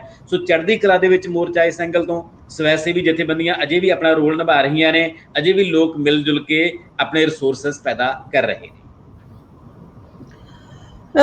ਡਾਕਟਰ ਸਾਹਿਬ, ਜਦੋਂ ਇਹ ਮੋਰਚਾ ਸ਼ੁਰੂ ਹੋਇਆ ਤੇ ਕਰੀਬ 30 ਤੋਂ ਵੱਧ ਜਥੇਬੰਦੀਆਂ ਇਕੱਠੀਆਂ ਹੋਈਆਂ ਤੇ ਇਹ ਮੋਰਚਾ ਜਿਹੜਾ ਸ਼ੁਰੂ ਹੋਇਆ ਸੀ। ਇੰਨੀਆਂ ਜਥੇਬੰਦੀਆਂ ਜਾਂ ਇੰਨੇ ਲੋਕਾਂ ਨੂੰ ਇਕੱਠੇ ਰੱਖਣਾ ਇੱਕ ਇਟਸ ਅ ਬਿਗ ਟਾਸਕ ਤੇ ਬਹੁਤ ਮੁਸ਼ਕਲ ਵੀ ਹੁੰਦਾ ਹੈ। ਤੇ ਫਿਰ ਦੂਸਰੇ ਪਾਸੇ ਜਦੋਂ ਕਿ ਸਰਕਾਰਾਂ ਦਾ ਪੂਰਾ ਜ਼ੋਰ ਲੱਗਾ ਹੋਵੇ ਕਿ ਇਹਨਾਂ ਜਿਹੜਾ ਇੰਨਾ ਇਕੱਠ ਹੋਇਆ ਹੈ, ਇਹਨਾਂ ਦਾ ਗੱਠਜੋੜ ਜਿਹੜਾ ਉਹਨੂੰ ਤੋੜ ਦਿੱਤਾ ਜਾਵੇ। ਤੇ ਸੁਣਨ ਵਿੱਚ ਇਹ ਵੀ ਆ ਰਿਹਾ ਕਿ ਹੁਣ ਜਿਹੜੇ ਜਥੇਬੰਦੀਆਂ ਦੇ ਵਿੱਚ ਆਪਸ ਵਿੱਚ ਮਤਭੇਦ ਪੈਦਾ ਹੋ ਚੁੱਕੇ ਨੇ। ਇਹ ਮਤਭੇਦ ਕਿਹੋ ਜਿਹੇ ਨੇ, ਹੈ ਨੇ ਜਾਂ ਨਹੀਂ ਹੈ, ਜਾਂ ਇਸ ਨੂੰ ਜਸਟ ਮਤਲਬ ਪਬਲਿਸਾਈਜ਼ ਕੀਤਾ ਜਾ ਰਿਹਾ ਹੈ ਸਰਕਾਰ ਦੇ ਹਿੱਤ ਵਿੱਚ? ਮਤਭੇਦ ਹੋਣਾ ਆਪਣੇ ਆਪ ਦੇ ਵਿੱਚ ਡੈਮੋਕ੍ਰੇਸੀ ਦੀ ਨਿਸ਼ਾਨੀ ਹੁੰਦਾ ਹੈ। ਮਤਭੇਦ ਹੋਣ ਦਾ ਮਤਲਬ ਇਹ ਹੈ ਕਿ ਤੁਸੀਂ ਕਿਸੇ ਦੀ ਪੈੜ 'ਚ ਪੈੜ ਨਹੀਂ ਧਰ ਰਹੇ, ਤੁਸੀਂ ਇੰਡੀਪੈਂਡੈਂਟ ਸੋਚ ਰਹੇ ਹੋ। ਜੇ ਮਤਭੇਦ ਤੁਹਾਡੇ ਆਪਣੀਆਂ ਸਫਾਂ ਦੇ ਅੰਦਰ ਨੇ ਤਾਂ ਕੋਈ ਪ੍ਰੋਬਲਮ ਨਹੀਂ। ਜਦੋਂ ਮਤਭੇਦ ਓਪਨ ਹੋ ਕੇ ਬਾਹਰ ਆ ਜਾਂਦੇ ਨੇ ਤੇ ਉਹਨਾਂ ਮਤਭੇਦਾਂ ਦੇ ਆਧਾਰ ਤੇ ਤੁਹਾਡਾ ਕਲੇਸ਼ ਇੰਨਾ ਵੱਧ ਜਾਂਦਾ ਹੈ ਕਿ ਤੁਸੀਂ ਉਹਦੇ ਵਿੱਚੋਂ ਬਾਹਰ ਨਿਕਲਣ ਵਾਸਤੇ ਸੋਚਦੇ ਹੁੰਦੇ ਹੋ, ਉਦੋਂ ਮਤਭੇਦ ਖਤਰਨਾਕ ਹੁੰਦੇ ਨੇ। ਇਸ ਮੋਰਚੇ ਦੀ ਸਭ ਤੋਂ ਵੱਡੀ ਪ੍ਰਾਪਤੀ ਇਹੀ ਰਹੀ ਹੈ। 32 ਜਥੇਬੰਦੀਆਂ ਤਾਂ ਇਕੱਲੇ ਪੰਜਾਬ ਦੀਆਂ ਨੇ, ਅਦਰਵਾਈਜ਼ ਹਿੰਦੁਸਤਾਨ ਦੀਆਂ ਲਗਭਗ 200 ਤੋਂ ਲੈ ਕੇ 300 ਦੇ ਕਰੀਬ ਜਥੇਬੰਦੀਆਂ ਨੇ ਜੀ। ਉਹਨਾਂ ਜਥੇਬੰਦੀਆਂ ਦੇ ਜਿਹੜੇ 32 ਉਹਨਾਂ ਨੇ ਰਿਪਰੈਜ਼ੈਂਟੇਟਿਵ ਚੁਣੇ ਹੋਏ ਨੇ ਕਿ ਆਹ ਜਿਹੜੇ 32 ਬੰਦੇ ਨੇ ਇਹ ਸਾਨੂੰ ਰਿਪਰੈਜ਼ੈਂਟ ਕਰਨਗੇ, ਤੇ ਉਹਨਾਂ ਦੀਆਂ ਬਕਾਇਦਾ ਮੀਟਿੰਗਾਂ ਹੁੰਦੀਆਂ ਨੇ। ਉਹਨਾਂ ਮੀਟਿੰਗਾਂ ਦੇ ਵਿੱਚ ਬਕਾਇਦਾ ਏਜੰਡੇ ਰੱਖੇ ਜਾਂਦੇ ਨੇ। ਉਹਨਾਂ ਮੀਟਿੰਗਾਂ ਦੇ ਵਿੱਚ ਬਕਾਇਦਾ ਜਿਹੜੇ ਬੰਦੇ ਨੇ ਉਹ ਭਿੜਦੇ ਨੇ ਇੱਕ ਦੂਜੇ ਨਾਲ। ਉਹ ਲਗਾਤਾਰ ਕਈ ਘੰਟੇ, ਕਈ ਵਾਰ ਤਾਂ 8-8 10-10 ਘੰਟੇ ਮੀਟਿੰਗਾਂ ਦੇ ਵਿੱਚ ਡਿਬੇਟ ਚੱਲਦੀ ਹੈ ਉਹਨਾਂ ਦੀ। ਪਰ ਅੱਜ ਤੱਕ ਕਦੇ ਵੀ ਨਹੀਂ ਹੋਇਆ ਹੈਗਾ ਕਿ ਇਹਨਾਂ ਚੋਂ ਕਿਸੇ ਵੀ ਜਥੇਬੰਦੀ ਨੇ ਬਾਹਰ ਆ ਕੇ ਸਾਂਝੇ ਫੈਸਲੇ ਦੇ ਉਲਟ ਬਿਆਨ ਦਿੱਤਾ ਹੋਵੇ। ਕਿਸੇ ਜਥੇਬੰਦੀ ਨੇ ਇਹ ਨਹੀਂ ਕਿਹਾ ਕਿ ਮੈਂ ਤਾਂ ਜੀ ਅੰਦਰ ਇਹ ਕਹਿ ਕੇ ਆਇਆ ਸੀ। ਐਦੋਂ ਵੱਡੀ ਡੈਮੋਕ੍ਰੈਟਿਕ ਅਗਵਾਈ ਕਦੇ ਦੁਨੀਆ ਦੇ ਵਿੱਚ ਤੁਸੀਂ ਦੇਖੀ ਨਹੀਂ ਹੋਣੀ ਹੈਗੀ। ਨਹੀਂ ਤਾਂ ਆਮ ਤੌਰ ਤੇ ਕੀ ਹੁੰਦਾ ਹੈ ਕਿ 1 ਜਾਂ 2 ਜਾਂ 4 ਲੀਡਰ ਹੁੰਦੇ ਨੇ। ਇੱਥੇ 200-300 ਜਥੇਬੰਦੀਆਂ ਦੇ 200-300 ਲੀਡਰ, ਤੇ ਅੱਗੇ ਉਹਨਾਂ ਦੇ ਵਿੱਚੋਂ ਫਿਰ ਰਿਪਰੈਜ਼ੈਂਟੇਟਿਵ ਦੇ ਤੌਰ ਤੇ ਵੀ 30-35 ਲੀਡਰ ਨੇ ਜਿਹੜੇ ਉਹਨਾਂ ਦਾ ਲਗਾਤਾਰ ਬੈਠਣਾ, ਤੇ 6 ਮਹੀਨਿਆਂ ਤੋਂ ਲਗਾਤਾਰ ਇੰਟਰਨਲ ਤੌਰ ਤੇ ਜਿੰਨਾ ਮਰਜ਼ੀ ਉਹ ਆਪਣੇ ਮਤਭੇਦ ਰੱਖਣ, ਆਪਣੇ ਮਨਭੇਦ ਰੱਖਣ, ਆਪਣੇ ਡਿਬੇਟਸ ਰੱਖਣ, ਆਪਣੇ ਲੌਜਿਕ ਰੱਖਣ, ਉਹ ਸਾਰਾ ਕੁਝ ਠੀਕ ਹੈ। ਪਰ ਜਦੋਂ ਉਹ ਤੋਂ ਬਾਹਰ ਨਿਕਲਦੇ ਨੇ, ਬਾਹਰ ਨਿਕਲ ਕੇ ਪ੍ਰੈਸ ਕਾਨਫਰੰਸ ਹੁੰਦੀ ਹੈ, ਉਹ ਪ੍ਰੈਸ ਕਾਨਫਰੰਸ ਦਾ ਜਿਹੜਾ ਵਿਊ ਹੁੰਦਾ ਹੈ ਉਹ ਕਾਮਨ ਵਿਊ ਹੁੰਦਾ ਹੈ। ਉਹ ਪਰਸਨਲ ਵਿਊ ਨਹੀਂ ਹੁੰਦਾ, ਨਾ ਕਿਸੇ ਲੀਡਰ ਦਾ ਤੇ ਨਾ ਕਿਸੇ ਪਰਸਨਲ ਗਰੁੱਪ ਦਾ। ਅੱਜ ਤੱਕ ਵੀ ਜਿੰਨੇ ਬੰਦੇ ਨੇ ਉਹ ਸਾਰੇ ਮਤਲਬ ਇਹੀ ਕਹਿੰਦੇ ਨੇ ਕਿ ਇਹ ਸਾਡਾ ਸੰਯੁਕਤ ਮੋਰਚੇ ਦਾ ਫੈਸਲਾ ਹੈ। ਇਹ ਆਪਣੇ ਆਪ ਦੇ ਵਿੱਚ ਖੂਬਸੂਰਤੀ ਹੈ। ਸੋ ਮਤਭੇਦ ਹੋਣੇ ਅੱਛੀ ਗੱਲ ਹੈ। ਅਸੀਂ ਤਾਂ ਪ੍ਰਾਪਤੀ ਮੰਨਦੇ ਹਾਂ ਇਸ ਗੱਲ ਨੂੰ ਕਿ ਅਸੀਂ ਮੋਦੀ ਵਰਗੇ ਡਿਕਟੇਟਰ ਨਹੀਂ ਹੈਗੇ। ਕੇਂਦਰ ਸਰਕਾਰ ਦੇ ਵਿੱਚ ਇਕੱਲੇ ਪ੍ਰਧਾਨ ਮੰਤਰੀ ਤੋਂ ਬਿਨਾਂ ਜਾਂ ਇਕੱਲੇ ਗ੍ਰਹਿ ਮੰਤਰੀ ਤੋਂ ਬਿਨਾਂ ਹੋਰ ਕਿਸੇ ਬੰਦੇ ਨੂੰ ਬੋਲਣ ਹੀ ਨਹੀਂ ਦਿੱਤਾ ਜਾਂਦਾ ਹੈਗਾ। ਇਕੱਲੇ ਉਹਨਾਂ ਨੂੰ ਫਾਲੋਅਰ ਬਣਾਤਾ ਕਿ ਆਹ ਅਸੀਂ ਬਿਆਨ ਦੇਤਾ, ਹੁਣ ਤੁਸੀਂ ਜਾ ਕੇ ਥੱਲੇ ਇਸ ਬਿਆਨ ਦਾ ਪ੍ਰਚਾਰ ਕਰੋ। ਤੁਹਾਡਾ ਆਪਣੀ ਕੋਈ ਰਾਏ ਨਹੀਂ ਹੈਗੀ। ਸਾਰਾ ਜਿਹੜਾ ਮੰਤਰੀ ਮੰਡਲ ਹੈ ਉਹਦੀ ਆਪਣੀ ਕੋਈ ਰਾਏ ਨਹੀਂ ਹੈਗੀ। ਟੋਟਲੀ ਡਿਕਟੇਟਰਸ਼ਿਪ ਜਿਹੜੀ ਸੱਤਾ ਨੇ ਸ਼ੁਰੂ ਕੀਤੀ ਹੋਈ ਹੈ। ਸਿਰਫ 2 ਜਾਂ 3 ਬੰਦਿਆਂ ਦਾ ਓਪੀਨੀਅਨ ਸਾਰਿਆਂ ਤੇ ਥੋਪ ਦਿੱਤਾ ਜਾਂਦਾ ਹੈ। ਘੱਟੋ ਘੱਟ ਕਿਸਾਨ ਸੰਘਰਸ਼ ਇਸ ਗੱਲ ਤੇ ਮਾਣ ਕਰ ਸਕਦੇ ਨੇ ਕਿ ਇਹ ਆਪਣਾ ਓਪੀਨੀਅਨ ਕਿਸੇ ਤੇ ਥੋਪਦੇ ਨਹੀਂ ਹੈਗੇ। ਅੰਦਰ ਵੜ ਕੇ ਬੈਠਦੇ ਨੇ, ਚਰਚਾ ਕਰਦੇ ਨੇ, ਲੜਦੇ ਨੇ, ਜੂਝਦੇ ਨੇ, ਸਾਰਾ ਕੁਝ ਕਰਦੇ ਨੇ, ਆਪਣੀ ਰਾਏ ਰੱਖਦੇ ਨੇ। ਪਰ ਜਦੋਂ ਬਾਹਰ ਆਉਂਦੇ ਨੇ ਉਦੋਂ ਆਪਣੀ ਕਾਮਨ ਰਾਏ ਬਣਾ ਕੇ ਬਾਹਰ ਆਉਂਦੇ ਨੇ। ਜੇ 11 ਵਾਰ ਮੀਟਿੰਗਾਂ ਹੋ ਗਈਆਂ ਸਰਕਾਰ ਨਾਲ, ਉਦੋਂ ਵੀ ਸਾਰੇ ਇੱਕ ਰਾਏ ਬਣਾ ਕੇ ਜਾਂਦੇ ਸੀ। ਮੀਟਿੰਗ ਤੋਂ ਬਾਹਰ ਆਉਂਦੇ ਸੀ ਉਦੋਂ ਵੀ ਇੱਕ ਰਾਏ ਬਣਾ ਕੇ ਆਉਂਦੇ ਸੀ। ਹੁਣ ਵੀ ਜਦੋਂ ਮੀਟਿੰਗਾਂ ਹੁੰਦੀਆਂ ਨੇ ਕਿਸੇ ਵੀ ਮਸਲੇ ਤੇ ਤਾਂ ਹੁਣ ਵੀ ਉਹਨਾਂ ਦੀ ਬਾਹਰ ਆ ਕੇ ਇੱਕੋ ਰਾਏ ਹੁੰਦੀ ਹੈ। ਮੈਨੂੰ ਲੱਗਦਾ ਕਿ ਦੁਨੀਆ ਦੇ ਇਤਿਹਾਸ ਦੇ ਵਿੱਚ ਇੰਨੇ ਡੈਮੋਕ੍ਰੈਟਿਕ ਤਰੀਕੇ ਨਾਲ ਕੋਈ ਸੰਘਰਸ਼ ਨਹੀਂ ਲੜਿਆ ਗਿਆ ਹੋਣਾ ਕਿ ਜਿਹਦੇ ਵਿੱਚ 300 ਪਾਰਟੀਆਂ ਦੇ ਲੋਕ ਹੋਣ, ਪਰ 300 ਪਾਰਟੀਆਂ ਸਾਰੀਆਂ ਅਜੇ ਤੱਕ ਇਕਜੁੱਟ ਹੋਣ, ਖੜੀਆਂ ਹੋਣ ਇੱਕ ਦੂਜੇ ਦੇ ਨਾਲ। ਇਹ ਆਪਣੇ ਆਪ ਦੇ ਵਿੱਚ ਵੱਡੀ ਅਚੀਵਮੈਂਟ ਹੈ ਜੀ। ਜਿਵੇਂ ਕਿ ਇਹ ਮੋਰਚਾ ਜੋ ਹੈ ਦੁਨੀਆ ਭਰ ਵਿੱਚ ਛਾਇਆ ਰਿਹਾ ਤੇ ਹਲੇ ਵੀ ਦੁਨੀਆ ਭਰ ਵਿੱਚ ਇਸ ਦੀ ਚਰਚਾ ਹੈ। ਇੱਕ ਸਮੇਂ ਆਇਆ ਜਦੋਂ ਇਸ ਮੋਰਚੇ ਉੱਤੇ ਦੂਰ ਬੈਠੇ ਲੋਕਾਂ ਨੇ ਆਪਣੀ ਕੋਈ ਵਿਚਾਰਧਾਰਾ ਜਿਹੜੀ ਉਹ ਪ੍ਰਗਟ ਕੀਤੀ। ਅਲੱਗ-ਅਲੱਗ ਵਿਚਾਰਧਾਰਾ ਦੇ ਲੋਕਾਂ ਨੇ ਅਲੱਗ-ਅਲੱਗ ਬਿਆਨ ਵੀ ਦਿੱਤੇ ਤੇ ਕੁਝ ਲੋਕਾਂ ਨੇ ਸਿੱਖ ਬਨਾਮ ਕਾਮਰੇਡ ਜਾਂ ਨੌਜਵਾਨ ਬਨਾਮ ਬਜ਼ੁਰਗ ਦਾ ਸਵਾਲ ਖੜਾ ਕੀਤਾ ਸੀ। ਉਸਦਾ ਕੀ ਬਣਿਆ? ਦੇਖੋ, ਜਦੋਂ ਐਡਾ ਵੱਡਾ ਮੋਰਚਾ ਹੁੰਦਾ ਹੈ ਉਹਦੇ ਵਿੱਚ ਕੁਝ ਲੋਕ ਆਪਣੇ ਏਜੰਡੇ ਲੈ ਕੇ ਆਉਂਦੇ ਨੇ, ਹੈ ਨਾ। ਜੀ ਜਦੋਂ ਦੇਖਦੇ ਨੇ ਕਿ ਉਹਨਾਂ ਦੇ ਏਜੰਡਿਆਂ ਨੂੰ ਕਿੰਨੀ ਕੁ ਸਪੇਸ ਮਿਲਦੀ ਹੈ, ਕਿੰਨੀ ਕੁ ਸਪੇਸ ਨਹੀਂ ਮਿਲਦੀ ਹੈਗੀ, ਤਾਂ ਫਿਰ ਸਮੇਂ ਨਾਲ ਕੁਝ ਏਜੰਡੇ ਆਪਦੇ ਆਪ ਹੀ ਠੰਡੇ ਬਸਤੇ 'ਚ ਪੈ ਜਾਂਦੇ ਨੇ, ਕੁਝ ਏਜੰਡੇ ਆਪਣੀ ਮੌਤ ਮਰ ਜਾਂਦੇ ਨੇ। ਕਿਸਾਨ ਸੰਘਰਸ਼ ਨੇ, ਮੈਂ ਪਹਿਲਾਂ ਦੱਸਿਆ ਕਿ ਕਿਸਾਨ ਸੰਘਰਸ਼ ਦੀ ਪਹਿਲੀ ਵੱਡੀ ਪ੍ਰਾਪਤੀ ਇਹ ਹੈ ਕਿ ਇਸ ਨੇ ਸੰਘਰਸ਼ ਨੂੰ ਜਾਤ ਮਜ਼ਹਬ ਤੋਂ, ਖੇਤਰ ਤੋਂ, ਭਾਸ਼ਾ ਤੋਂ ਮੁਕਤ ਰੱਖਿਆ। ਇਸ ਕਰਕੇ ਕਾਮਰੇਡ ਬਨਾਮ ਸਿੱਖ ਜਿਹੜਾ ਤੁਸੀਂ ਕਿਹਾ, ਜਾਂ ਨੌਜਵਾਨ ਬਨਾਮ ਬਜ਼ੁਰਗ, ਇਹੋ ਜਿਹਾ ਕੋਈ ਮਸਲਾ ਉੱਥੇ ਕੁਛ ਕੁ ਬੰਦਿਆਂ ਤੋਂ ਬਿਨਾਂ ਪੈਦਾ ਹੀ ਨਹੀਂ ਹੋ ਸਕਦਾ ਸੀ। ਕਿਉਂਕਿ ਹੁਣ ਤੁਸੀਂ ਬਜ਼ੁਰਗ ਬਨਾਮ ਨੌਜਵਾਨ ਕਿਵੇਂ ਕਹਿ ਦੋਗੇ? ਮੇਰੇ ਘਰ ਦੇ ਵਿੱਚ ਮੰਨ ਲਓ ਮੇਰੇ ਬਜ਼ੁਰਗ ਨੇ ਤੇ ਮੈਂ ਆ, ਬਜ਼ੁਰਗ ਚਲਾ ਜਾਂਦਾ ਸੰਘਰਸ਼ ਤੇ, ਮੈਂ ਘਰ ਹੁੰਨਾ, ਮੈਂ ਚਲਾ ਜਾਂਦਾ ਸੰਘਰਸ਼ ਤੇ, ਬਜ਼ੁਰਗ ਸਾਡੇ ਘਰ ਹੁੰਦੇ ਨੇ। ਇਹਦਾ ਮਤਲਬ ਬਜ਼ੁਰਗ ਬਨਾਮ ਨੌਜਵਾਨ ਤਾਂ ਹੋ ਹੀ ਨਹੀਂ ਸਕਦਾ ਹੈਗਾ। ਨੌਜਵਾਨ ਕੋਈ ਬਾਹਰੋਂ ਉੱਪਰੋਂ ਥੋੜ੍ਹੀ ਡਿੱਗੇ ਹੁੰਦੇ ਨੇ ਵੀ ਆ ਤਾਂ ਨੌਜਵਾਨ ਨੇ ਜੀ, ਆ ਬਜ਼ੁਰਗ ਨੇ। ਉਹਨਾਂ ਘਰਾਂ ਦੇ ਵਿੱਚ ਹੀ ਬਜ਼ੁਰਗ ਨੇ, ਉਹਨਾਂ ਘਰਾਂ ਦੇ ਵਿੱਚ ਹੀ ਨੌਜਵਾਨ ਨੇ। ਇਹ ਕਿਵੇਂ ਹੋ ਸਕਦਾ ਕਿ ਘਰ ਦੇ ਅੱਧੇ ਮੈਂਬਰ ਮੋਰਚੇ ਨਾਲ ਸਹਿਮਤ ਹੋਣ, ਘਰ ਦੇ ਨੌਜਵਾਨ ਮੈਂਬਰ ਮੋਰਚੇ ਨਾਲ ਸਹਿਮਤ ਨਾ ਹੋਣ? ਸੋ ਇਹ ਜਿਹੜਾ ਨੈਰੇਟਿਵ ਕ੍ਰੀਏਟ ਕਰਨ ਦੀ ਕੋਸ਼ਿਸ਼ ਕੀਤੀ ਸੀ ਕਿ ਨੌਜਵਾਨ ਤਾਂ ਜੀ ਹੋਰ ਕੁਝ ਚਾਹੁੰਦੇ ਨੇ, ਤੇ ਜਿਹੜੇ ਬਜ਼ੁਰਗ ਲੀਡਰ ਨੇ ਜਾਂ ਬਜ਼ੁਰਗ ਲੋਕ ਨੇ ਉਹ ਕੁਝ ਹੋਰ ਚਾਹੁੰਦੇ ਨੇ। ਇਹੋ ਜਿਹਾ ਕੁਝ ਨਹੀਂ ਹੈਗਾ। ਇਹ ਕੁਝ ਦੇਰ ਇਸ਼ੂ ਚੱਲਿਆ ਸੀ, ਪਰ ਹੁਣ ਜਿਵੇਂ ਮੈਂ ਤੁਹਾਨੂੰ ਦੱਸਿਆ ਕਿ ਜਿਹੜੇ ਕਮਿਟਡ ਲੋਕ ਉੱਥੇ ਬੈਠੇ ਨੇ ਸਾਰੇ, ਉਹਨਾਂ ਵਾਸਤੇ ਇਹੋ ਜਿਹਾ ਕੋਈ ਮੁੱਦਾ ਨਹੀਂ ਹੈਗਾ। ਨਾ ਕਾਮਰੇਡ ਬਨਾਮ ਸਿੱਖ ਕੋਈ ਮੁੱਦਾ ਹੈ। ਸਾਰੇ ਸਿੱਖ ਨੇ ਉੱਥੇ, ਜਿਹੜਾ ਵੀ ਬੰਦਾ ਉੱਥੇ ਗਿਆ ਪੰਜਾਬ ਦਾ ਬੰਦਾ, ਉਹ ਸਾਰੀ ਸਿੱਖ ਆਈਡੀਓਲੋਜੀ ਨੂੰ ਮੰਨਣ ਵਾਲੇ ਬੰਦੇ ਨੇ। ਗੁਰੂ ਨਾਨਕ ਸਾਹਿਬ ਤੋਂ ਕੋਈ ਮੁਨਕਰ ਨਹੀਂ ਹੋ ਸਕਦਾ, ਗੁਰੂ ਗੋਬਿੰਦ ਸਿੰਘ ਤੋਂ ਕੋਈ ਮੁਨਕਰ ਨਹੀਂ ਹੋ ਸਕਦਾ, ਬੰਦਾ ਬਹਾਦਰ ਤੋਂ ਕੋਈ ਮੁਨਕਰ ਨਹੀਂ ਹੋ ਸਕਦਾ, ਸਿੱਖ ਫਿਲਾਸਫੀ ਤੋਂ ਕੋਈ ਮੁਨਕਰ ਨਹੀਂ ਹੋ ਸਕਦਾ। ਉਹ ਸਾਡੀ ਵਿਰਸਾ ਹੈ, ਉਹ ਸਾਡੀ ਵਿਰਾਸਤ ਹੈ, ਉਹ ਸਾਡੀ ਪ੍ਰੇਰਨਾ ਹੈ। ਅਸੀਂ ਉਹਨਾਂ ਤੋਂ ਪ੍ਰੇਰਨਾ ਲੈਂਦੇ ਹਾਂ। ਉੱਥੇ ਇਨਕਲਾਬ ਜਿੰਦਾਬਾਦ ਦਾ ਵੀ ਨਾਅਰਾ ਲੱਗਦਾ ਹੈ, ਉੱਥੇ ਬੋਲੇ ਸੋਨੇ ਹਾਲ ਦਾ ਵੀ ਨਾਅਰਾ ਲੱਗਦਾ ਹੈ। ਸੋ ਆਰਥਿਕ ਮਸਲਿਆਂ ਤੇ ਜਿਹੜੀਆਂ ਬਾਕੀ ਆਈਡੀਓਲੋਜੀਜ਼ ਨੇ, ਚਾਹੇ ਉਹ ਮਾਰਕਸਵਾਦ ਹੈ, ਉਹਦੀ ਆਪਣੀ ਇੱਕ ਵੈਲਿਊ ਹੈ, ਉਹਦੀ ਆਪਣੀ ਇੱਕ ਰੋਲ ਹੈ, ਉਹਦਾ ਆਪਣੀ ਇੱਕ ਭੂਮਿਕਾ ਹੈ। ਪਰ ਦੂਜੇ ਪਾਸੇ ਸਾਡੀ ਵਿਰਾਸਤ ਦੇ ਤੌਰ ਤੇ, ਸਾਡੀ ਮੋਟੀਵੇਸ਼ਨ ਦੇ ਤੌਰ ਤੇ, ਸਾਡੀ ਪ੍ਰੇਰਨਾ ਦੇ ਤੌਰ ਤੇ ਸਾਡੇ ਕੋਲ ਇੱਕ ਮਾਡਲ ਵਿਚਾਰਧਾਰਾ ਸਾਡੀ ਜਿਹੜੀ ਆਪਣੀ ਹੈਗੀ ਹੈ, ਉਹਨੂੰ ਚਾਹੇ ਹਿੰਦੂ ਹੈ ਚਾਹੇ ਮੁਸਲਮਾਨ ਹੈ, ਸਾਰੇ ਉਸ ਆਈਡੀਓਲੋਜੀ ਨੂੰ ਸਵੀਕਾਰ ਕਰਦੇ ਨੇ। ਸੋ ਇਹੋ ਜਿਹਾ ਕੁਝ ਧਿਰਾਂ ਵੱਲੋਂ, ਪਹਿਲਾਂ ਕੁਝ ਧਿਰਾਂ ਵੱਲੋਂ ਉਸ ਮੋਰਚੇ ਦੇ ਵਿੱਚ ਇੱਕ ਨੈਰੇਟਿਵ ਕ੍ਰੀਏਟ ਕਰਨ ਦੀ ਕੋਸ਼ਿਸ਼ ਕੀਤੀ ਸੀ। 26 ਜਨਵਰੀ ਦੇ ਆਸ-ਪਾਸ ਜਿਹੜਾ ਜ਼ਿਆਦਾ ਇਹ ਘਟਨਾਕ੍ਰਮ ਵਾਪਰਿਆ, ਥੋੜ੍ਹਾ ਜਿਹਾ ਪਹਿਲਾਂ ਤੇ ਥੋੜ੍ਹਾ ਜਿਹਾ ਪਿੱਛੋਂ। ਤੇ ਕੁਝ ਨੇ ਫਿਰ ਬਾਅਦ ਦੇ ਵਿੱਚ ਫੇਸਬੁੱਕਾਂ ਤੇ ਸੋਸ਼ਲ ਮੀਡੀਆ ਤੇ ਲੰਮਾ ਸਮਾਂ ਇਸ ਤਰ੍ਹਾਂ ਦੀ ਡਿਬੇਟ ਕੀਤੀ। ਉੱਥੇ ਮਤਲਬ ਉਸ ਕਿਸਮ ਦੀ ਗਾਲੀ ਗਲੋਚ ਦੀ ਭਾਸ਼ਾ ਇੱਕ ਦੂਜੇ ਨੂੰ ਉਹ ਵਰਤੀ ਗਈ। ਪਰ ਹੁਣ ਹੌਲੀ ਹੌਲੀ ਜਿਵੇਂ ਕਹਿੰਦੇ ਕਿ ਝੂਠ ਦੇ ਕਦੇ ਪੈਰ ਨਹੀਂ ਹੁੰਦੇ ਹੈਗੇ, ਉਹ ਹੌਲੀ ਹੌਲੀ ਚੀਜ਼ਾਂ ਖਤਮ ਹੋ ਰਹੀਆਂ ਨੇ ਤੇ ਦੁਬਾਰਾ ਫੇਰ ਸਾਰਿਆਂ ਦਾ ਇੱਕ ਸਾਂਝਾ ਜਿਹੜਾ ਸੰਯੁਕਤ ਮੋਰਚੇ ਦੇ ਵਿੱਚ ਵਿਸ਼ਵਾਸ ਬਣਦਾ ਜਾ ਰਿਹਾ ਹੈ। ਉਸ ਲੀਡਰ ਦੇ ਵਿੱਚ, ਲੀਡਰਸ਼ਿਪ ਦੇ ਵਿੱਚ ਵਿਸ਼ਵਾਸ ਬਣਿਆ ਹੈ। ਤੇ ਉਹ ਲੀਡਰਸ਼ਿਪ ਦੀਆਂ ਕਮੀਆਂ ਕਮਜ਼ੋਰੀਆਂ ਹੋ ਸਕਦੀਆਂ ਨੇ। ਜਦੋਂ ਲੜਾਈ ਲੜੀ ਜਾਂਦੀ ਹੈ ਉਹਦੇ ਵਿੱਚ ਮਿੱਥ ਕੇ ਕੁਛ ਨਹੀਂ ਹੁੰਦਾ ਹੈਗਾ। ਇਹ ਕਿਹੜਾ ਦਫ਼ਤਰ ਜਾਣਾ ਹੁੰਦਾ ਵੀ ਜਾ ਕੇ ਲੌਕ ਖੋਲ ਲੈਣਾ ਤੇ ਕੁਰਸੀ ਤੇ ਝਾੜ ਕੇ ਏਸੀ ਚਲਾ ਕੇ ਬਹਿ ਜਾਣਾ ਹੁੰਦਾ ਹੈ। ਇਹ ਤਾਂ ਮੌਕੇ ਪਤਾ ਨਹੀਂ ਤੁਹਾਡੇ ਤੇ ਕੀ ਚੈਲੰਜ ਆ ਜਾਣ ਤੇ ਤੁਰੰਤ ਤੁਹਾਨੂੰ ਕਿਹੜੇ ਫੈਸਲੇ ਬਦਲਣੇ ਪੈਣ ਤੇ ਕਿਹੜੇ ਫੈਸਲੇ ਲੈਣੇ ਪੈਣ। ਉਹਦੇ ਵਿੱਚ ਗਲਤੀਆਂ ਹੋਣ ਦੀ ਸੰਭਾਵਨਾ ਵੀ ਹੁੰਦੀ ਹੈ, ਸਾਰਾ ਕੁਝ ਹੁੰਦਾ ਹੈ। ਪਰ ਗੱਲ ਇਹ ਹੈ ਕਿ ਤੁਸੀਂ ਨੀਤ ਨਾਲ ਕਰ ਰਹੇ ਹੋ ਕਿ ਬਦਨੀਤ ਨਾਲ ਕਰ ਰਹੇ ਹੋ। ਉਹਨਾਂ ਲੀਡਰਸ਼ਿਪ ਨੇ ਸਾਰਾ ਕੁਝ ਨੀਤ ਨਾਲ ਕੀਤਾ। ਜਿੱਥੇ ਪ੍ਰੋਬਲਮਾਂ ਰਹੀਆਂ ਉਹ ਵੀ ਉਹਨਾਂ ਨੇ ਐਡਮਿਟ ਕੀਤੀਆਂ, ਗਲਤੀਆਂ ਵੀ ਉਹਨਾਂ ਨੇ ਐਡਮਿਟ ਕੀਤੀਆਂ। ਪਰ ਹੁਣ ਉਹ ਪੱਕੇ ਪੈਰੀਂ ਦੁਬਾਰਾ ਫਿਰ ਉਸੇ ਸ਼ਿੱਦਤ ਨਾਲ ਤੇ ਉਸੇ ਭਾਵਨਾ ਨਾਲ ਲੜਾਈ ਲੜ ਰਹੇ ਨੇ। ਸੋ ਇਸ ਵੇਲੇ ਕੋਈ ਵੱਖਰਾ ਨੈਰੇਟਿਵ ਨਹੀਂ ਹੈਗਾ। ਬਿਲਕੁਲ। ਤੇ ਡਾਕਟਰ ਸਾਹਿਬ, ਜਿਹੜਾ ਮੋਰਚਾ ਇਹ ਜਿੰਨੀ ਆਸ ਕੀਤੀ ਸੀ ਉਸ ਤੋਂ ਲੰਬਾ ਸਮਾਂ ਚੱਲ ਗਿਆ, ਕਿਉਂਕਿ ਪਹਿਲੋਂ ਲੱਗਦਾ ਸੀ ਕਿ ਥੋੜਾ ਸਮਾਂ, ਜਿਸ ਤਰ੍ਹਾਂ ਤੁਸੀਂ ਵੀ ਕਿਹਾ ਕਿ ਪਹਿਲੋਂ ਲੱਗਦਾ ਸੀ ਕਿ ਜਾਣਾ ਹੈ ਤੇ ਦਿੱਲੀ ਨੂੰ ਜਿੱਤ ਕੇ ਅਸੀਂ ਵਾਪਸ ਆ ਜਾਣਾ।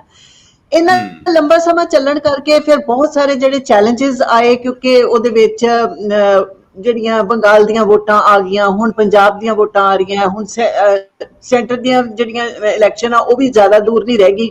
ਬਹੁਤ ਸਾਰੇ ਹੋਰ ਚੈਲੰਜਸ, ਬਹੁਤ ਸਾਰੀਆਂ ਜਿਹੜੀਆਂ ਚੇਂਜ ਹੋ ਗਿਆ ਇਹਦਾ ਸਿਨਾਰੀਓ ਤੇ ਉਹਦੇ ਕਰਕੇ ਜਿਹੜੀ ਸਟ੍ਰੈਟਜੀ ਆ ਉਹ ਵੀ ਚੇਂਜ ਕਰਨੀ ਪਏਗੀ। ਤੇ ਹੁਣ ਜਿਹੜੀ ਮੋਰਚੇ ਦੀ ਸਟ੍ਰੈਟਜੀ ਹੈ, ਤੁਹਾਨੂੰ ਕੀ ਲੱਗਦਾ ਕਿ ਉਹ ਕੀ ਹੋਵੇਗੀ?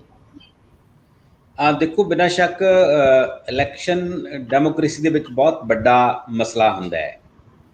ਇਲੈਕਸ਼ਨ ਤੇ ਯੁੱਧ ਤੇ ਐਮਰਜੈਂਸੀ, ਤਿੰਨ ਚੀਜ਼ਾਂ ਵੇਲੇ ਕਿਸੇ ਵੀ ਮੁਲਕ ਦੇ ਲੋਕ ਸਭ ਤੋਂ ਵੱਧ ਪੋਲੀਟੀਕਲ ਹੁੰਦੇ ਨੇ। ਨਾਰਮਲ ਹਾਲਾਤਾਂ ਦੇ ਵਿੱਚ ਅਸੀਂ, ਆਮ ਬੰਦਾ ਪੋਲੀਟੀਕਲ ਨਹੀਂ ਹੁੰਦਾ। ਆਮ ਬੰਦਾ ਆਪਣੇ ਘਰੇਲੂ ਕੰਮਾਂ ਦੇ ਵਿੱਚ, ਆਪਣੇ ਸਮਾਜਿਕ ਕੰਮਾਂ ਦੇ ਵਿੱਚ ਰੁੱਝਿਆ ਹੁੰਦਾ ਹੈ ਤੇ ਉਹੀ ਲੋਕ ਇਕੱਠੇ ਹੋ ਕੇ ਆਪਣੇ ਘਰੇਲੂ ਕੰਮ ਤੇ ਸਮਾਜਿਕ ਕੰਮ ਕਰਦੇ ਨੇ। ਪਰ ਜਦੋਂ ਕਿਤੇ ਯੁੱਧ ਲੱਗ ਜਾਂਦਾ ਹੈ, ਜਦੋਂ ਕਿਤੇ ਐਮਰਜੈਂਸੀ ਲੱਗ ਜਾਂਦੀ ਹੈ, ਜਦੋਂ ਕਿਤੇ ਮਹਾਮਾਰੀਆਂ ਆ ਜਾਂਦੀਆਂ ਨੇ ਜਾਂ ਜਦੋਂ ਕਿਤੇ ਚੋਣਾਂ ਆ ਜਾਂਦੀਆਂ ਨੇ, ਉਦੋਂ ਮੈਕਸੀਮਮ ਲੋਕਾਂ ਦਾ ਇੰਟਰਸਟ ਇਹਨਾਂ ਗੱਲਾਂ ਦੇ ਵਿੱਚ ਹੋ ਜਾਂਦਾ ਹੈ। ਤੇ ਹੁਣ ਚੋਣਾਂ ਜਿਵੇਂ ਤੁਸੀਂ ਦੱਸਿਆ ਕਿ ਪੰਜਾਬ ਦੇ ਵਿੱਚ ਵੀ ਆ ਰਹੀਆਂ ਨੇ ਨੈਕਸਟ ਈਅਰ ਜਨਵਰੀ ਫਰਵਰੀ ਦੇ ਵਿੱਚ, ਯੂਪੀ ਦੇ ਵਿੱਚ ਵੀ ਆ ਰਹੀਆਂ ਨੇ, ਤੇ ਦਿੱਲੀ ਦੀਆਂ ਚੋਣਾਂ ਵੀ ਜ਼ਿਆਦਾ ਦੂਰ ਨਹੀਂ ਰਹੀਆਂ, ਉਹ ਵੀ ਅਸੀਂ ਹੌਲੀ ਹੌਲੀ ਨੇੜੇ ਲਾ ਰਹੇ ਹਾਂ। 2-2.5 ਸਾਲ ਦਾ ਜਿਹੜਾ ਸਮਾਂ ਉਹਦੇ ਵਿੱਚ ਬਚਦਾ ਹੈ ਸਾਡੇ ਕੋਲੇ। ਇਹ ਚੋਣਾਂ ਵੱਡੇ ਪੱਧਰ ਤੇ ਪ੍ਰਭਾਵਿਤ ਕਰ ਰਹੀਆਂ ਨੇ। ਚੋਣਾਂ ਦੋ ਰੂਪਾਂ ਦੇ ਵਿੱਚ ਪ੍ਰਭਾਵਿਤ ਕਰ ਰਹੀਆਂ ਨੇ। ਇੱਕ ਤਾਂ ਇਹ ਕਿ ਚੋਣਾਂ ਕਰਕੇ ਪੋਲੀਟੀਕਲ ਲੋਕਾਂ ਦਾ ਮੋਰਚੇ ਦੇ ਵਿੱਚ ਇੰਟਰਸਟ ਬਣਦਾ ਹੈ। ਉਹਨਾਂ ਨੂੰ ਲੱਗਦਾ ਹੈ ਕਿ ਲਗਭਗ ਲੱਖਾਂ ਲੋਕ ਮੋਰਚੇ ਨਾਲ ਸਿੱਧੇ ਅਸਿੱਧੇ ਤੌਰ ਤੇ ਜੁੜਿਆ ਹੋਇਆ ਹੈ, ਤੇ ਜੇ ਅਸੀਂ ਇਸ ਮੋਰਚੇ ਦੇ ਸ਼ੁਭ ਚਿੰਤਕ ਬਣਾਂਗੇ ਤਾਂ ਇਹ ਵੋਟਾਂ ਸਾਡੇ ਹੱਕ 'ਚ ਕਨਵਰਟ ਹੋਣਗੀਆਂ, ਸਾਨੂੰ ਪੈ ਸਕਣਗੀਆਂ। ਸੋ ਉਹਨਾਂ ਲੋਕਾਂ ਦਾ, ਪੋਲੀਟੀਕਲ ਪਾਰਟੀਆਂ ਦਾ ਆਪਣਾ ਇੰਟਰਸਟ ਉਹਦੇ ਵਿੱਚ ਹੋਇਆ। ਇੱਕ ਤਾਂ ਇਹ ਪੱਖ ਹੈ ਇਹਦਾ। ਦੂਜਾ ਪੱਖ ਇਹ ਹੈ ਲੋਕਾਂ ਦੇ ਐਂਗਲ ਤੋਂ। ਜਿਵੇਂ ਪਹਿਲਾਂ ਦੱਸਿਆ ਕਿ ਇਸ ਮੋਰਚੇ ਨੇ ਲੋਕਾਂ ਨੂੰ ਬਹੁਤ ਅਵੇਅਰ ਕੀਤਾ ਹੈ, ਲੋਕਾਂ ਨੇ ਮੋਰਚੇ ਨੇ ਲੋਕਾਂ ਨੂੰ ਬਹੁਤ ਸੁਚੇਤ ਕੀਤਾ ਹੈ। ਹੁਣ ਲੀਡਰ ਪਹਿਲਾਂ ਵਾਂਗੂ ਲੋਕਾਂ ਨੂੰ ਆ ਕੇ ਉੱਲੂ ਨਹੀਂ ਬਣਾ ਸਕਣਗੇ, ਪਹਿਲਾਂ ਵਾਂਗੂ ਝੂਠੇ ਮੈਨੀਫੈਸਟੋ ਲੋਕਾਂ ਜਾਰੀ ਨਹੀਂ ਕਰ ਸਕਣਗੇ। ਮੈਂ ਇਹ ਨਹੀਂ ਕਹਿੰਦਾ ਕਿ 100 ਦਾ 100% ਲੋਕ ਸੁਚੇਤ ਹੋ ਗਏ। ਜੇ 10% ਲੋਕ ਵੀ ਇਸ ਮੋਰਚੇ ਨੇ ਸੁਚੇਤ ਕੀਤੇ ਨੇ ਤਾਂ 10% ਲੜਨ ਵਾਲੇ ਲੋਕ, 10% ਜੂਝਣ ਵਾਲੇ ਲੋਕ 50% ਪੈਸਿਵ ਲੋਕਾਂ ਤੋਂ ਭਾਰੀ ਹੁੰਦੇ ਨੇ। ਉਹਨਾਂ ਤੋਂ ਵੱਧ ਤਾਕਤ ਹੁੰਦੀ ਹੈ 10% ਲੋਕਾਂ ਦੀ, ਕਿਉਂਕਿ ਪੈਸਿਵ ਲੋਕ ਤਾਂ ਚੁੱਪ ਕਰ ਜਾਂਦੇ ਨੇ, ਉਹਨਾਂ 10% ਲੋਕਾਂ ਨੇ ਬੋਲਣਾ ਹੁੰਦਾ ਫਿਰ। ਸੋ ਜਦੋਂ ਇਲੈਕਸ਼ਨ ਦੇ ਦੌਰਾਨ ਇਹ ਲੋਕ ਸਾਡੇ ਪਿੰਡਾਂ ਦੇ ਵਿੱਚ ਆਉਣਗੇ, ਜਦੋਂ ਇਹ ਲੀਡਰ ਸਾਡੇ ਪਿੰਡਾਂ ਦੇ ਵਿੱਚ ਆਉਣਗੇ ਤਾਂ ਉਹਨਾਂ ਨੂੰ ਆਪਣੇ ਏਜੰਡੇ ਸੋਚ ਸਮਝ ਕੇ ਤੈਅ ਕਰਨੇ ਪੈਣਗੇ, ਉਹਨਾਂ ਨੂੰ ਆਪਣੀਆਂ ਪਾਲਿਸੀਆਂ ਸੋਚ ਸਮਝ ਕੇ ਤੈਅ ਕਰਨੀਆਂ ਪੈਣਗੀਆਂ। ਉਹਨਾਂ ਨੂੰ ਸਵਾਲ ਕੀਤੇ ਜਾਣਗੇ ਕਿ ਤੁਸੀਂ ਕਿੱਥੇ ਕਿੱਥੇ ਦੋਗਲਾਪਣ ਦਿਖਾਇਆ, ਕਿੱਥੇ ਕਿੱਥੇ ਤੁਸੀਂ ਜ਼ਿਆਦਤੀ ਕੀਤੀ ਸਾਡੇ ਨਾਲ, ਕਿਹੜੀਆਂ ਗੱਲਾਂ ਪਿਛਲੇ ਮੈਨੀਫੈਸਟੋ 'ਚ ਪਾਈਆਂ ਸੀ ਜਿਹੜੀਆਂ ਅਜੇ ਤੱਕ ਪੂਰੀਆਂ ਨਹੀਂ ਕੀਤੀਆਂ ਹੈਗੀਆਂ। ਉਹ ਸਾਰੀਆਂ ਚੀਜ਼ਾਂ ਨੂੰ ਕਿਸਾਨ ਮੋਰਚੇ ਨੇ ਪ੍ਰਭਾਵਿਤ ਕਰਨਾ ਹੈ। ਸੋ ਕਈ ਲੋਕ ਇਹ ਵੀ ਉਮੀਦ ਕਰਦੇ ਸੀ ਕਿ ਕਿਸਾਨ ਕੋਈ ਵੱਖਰੀ ਪਾਰਟੀ ਬਣਾਉਣ, ਪਰ ਇਹੋ ਜਿਹੀਆਂ ਸੰਭਾਵਨਾਵਾਂ ਨਹੀਂ ਕੋਈ ਲੱਗਦੀਆਂ ਹੈਗੀਆਂ।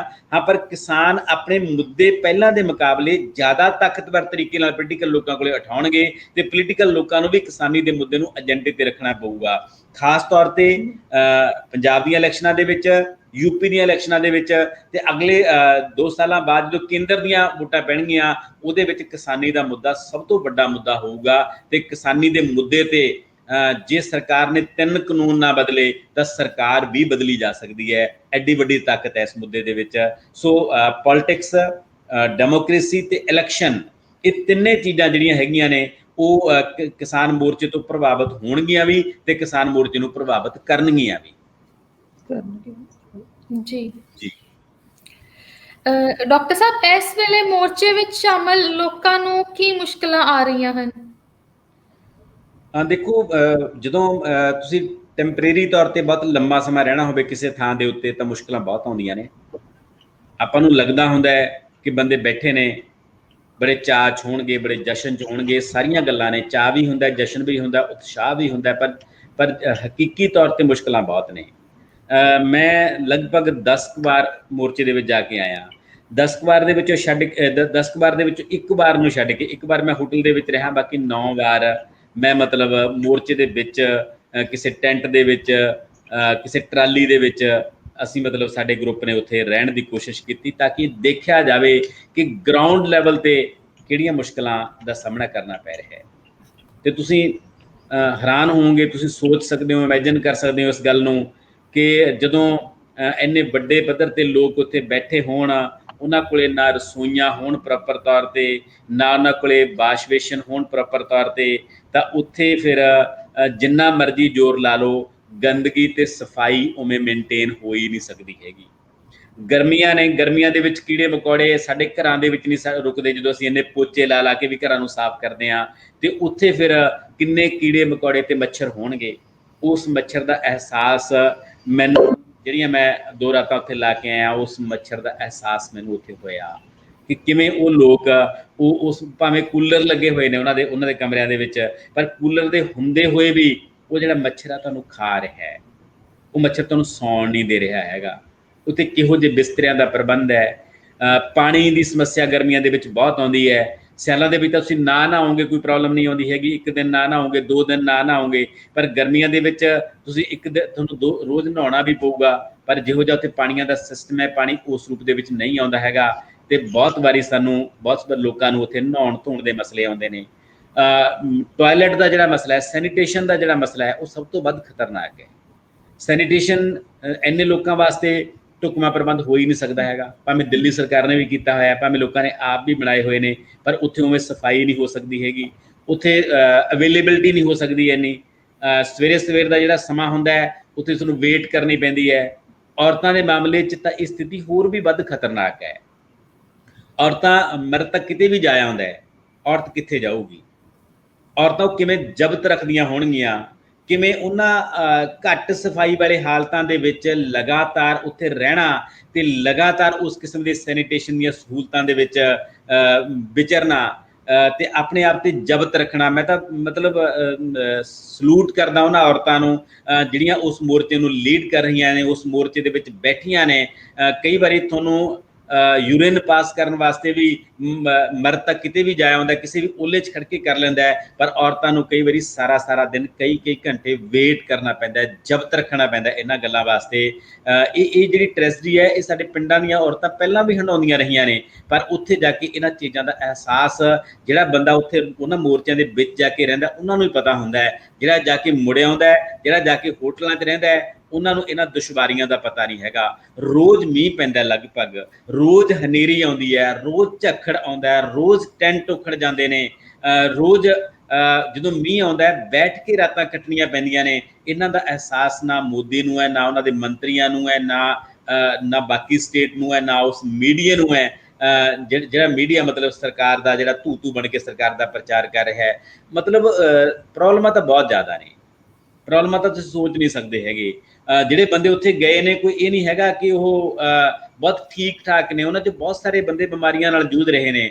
ਆਲਰੇਡੀ ਸਾਡੇ ਪੰਜਾਬ ਦੇ ਪਿੰਡਾਂ ਦੇ ਵਿੱਚ ਕੈਂਸਰ ਵਰਗੀਆਂ, ਲੀਵਰ ਦੀਆਂ, ਪੇਟ ਦੀਆਂ, ਪਤਾ ਨਹੀਂ ਕਿੰਨੀਆਂ ਬਿਮਾਰੀਆਂ ਨੇ। ਉਹ ਬੰਦੇ ਆਪਣੀਆਂ ਬਿਮਾਰੀਆਂ ਦੇ ਨਾਲ ਲੈ ਕੇ ਉੱਥੇ ਤੁਰੇ ਹੋਏ ਨੇ। ਉੱਥੇ ਕਿੰਨੇ ਕੁ ਹਸਪੀਟਲ ਨੇ ਉੱਥੇ, ਠੀਕ ਹੈ, ਡਾਕਟਰ ਸਵੈਮਾਨ ਸਿੰਘ ਵਰਗੇ ਕੁਛ ਬੈਠੇ ਨੇ ਜਿਹੜੇ ਲੋਕਾਂ ਦਾ ਇਲਾਜ ਕਰਦੇ ਨੇ, ਕੁਛ ਹੋਰ ਡਾਕਟਰ ਵੀ ਚਲੇ ਜਾਂਦੇ ਨੇ, ਪਰ ਉੱਥੇ ਨਾ ਪ੍ਰੋਪਰ ਰੈਸਟ ਕਰ ਸਕਦੇ ਨੇ ਲੋਕ, ਉਹ ਨਾ ਪ੍ਰੋਪਰ ਟਰੀਟ ਕਰ ਸਕਦੇ ਨੇ ਲੋਕ ਆਪਣੇ ਆਪ ਨੂੰ। ਪਰ ਧੰਨ ਜਿਗਰਾ ਉਹਨਾਂ ਦਾ, ਫਿਰ ਵੀ ਉਹ ਬੈਠੇ ਨੇ, ਫਿਰ ਵੀ ਉਹ ਜੂਝ ਰਹੇ ਨੇ, ਫਿਰ ਵੀ ਉਹ ਲੜ ਰਹੇ ਨੇ। ਸਿਰੜ ਕੀਤਾ ਹੋਇਆ ਉਹਨਾਂ ਨੇ।